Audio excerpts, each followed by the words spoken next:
Okay, so if you've flown anywhere in India recently, I'm betting you felt it. The endless delays, right? The sudden cancellations, and oh my gosh, the ticket prices that just make your eyes water. Well, it is not just you. These frustrations are what everyone is talking about.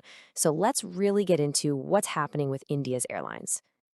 I mean, the stories are everywhere. And we're not just talking about small things. We're talking about those really long, unpredictable delays that can completely mess up a business trip, or those sudden cancellations that just throw a whole family vacation into chaos. And of course, the ticket prices that seem to have no logic to them at all. This isn't just a bit of bad luck, it's a pattern. And you know what? It's affecting millions of travelers. And, when you start to dig into why this is all happening, one name keeps popping up again and again: Indigo. So, what is the problem, really? Is this just the kind of thing that happens when a big airline is growing, or is there something, I don't know, a little deeper going on? To really wrap our heads around what's happening to flying in India, we've got to look at the one airline that just, well, it dominates the skies. The one company that has way more influence than pretty much all the others put together. And that airline, of course, is IndiGo.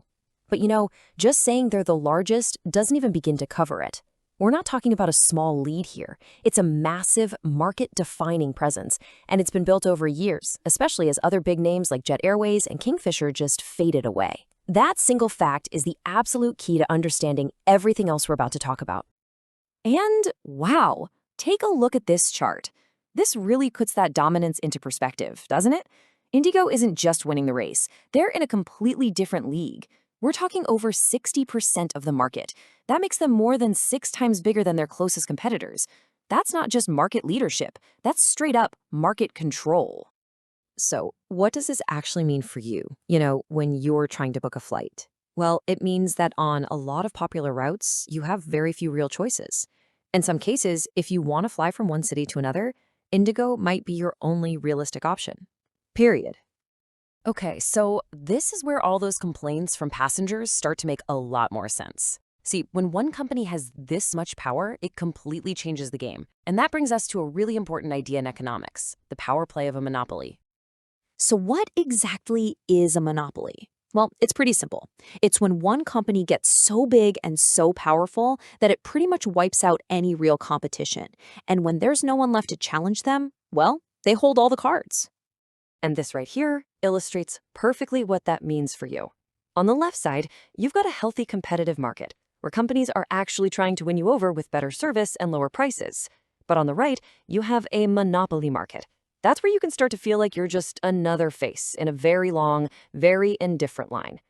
Now, when you think about those flight delays and crazy price hikes, which side of this chart feels a little more familiar? Now, I know what you might be thinking. So what? Isn't this just how capitalism works? Is it actually wrong for a company to get this successful and grow this big? And you know what? That's a fair question. And the answer is no. Success itself isn't the problem. The issue isn't that a company is big. It's when that size starts to kill off the competition. Because a healthy market isn't about protecting companies. It's about protecting choice. For you, for me, for all of us as consumers. And here's the thing. This is not just a story about airlines.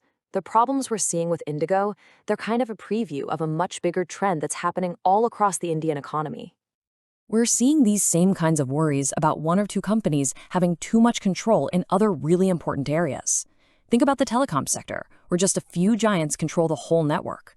Or e-commerce, where a couple of platforms basically dictate how we all shop online. And even in the tech industry, where the power of a few big players can sometimes slow down innovation.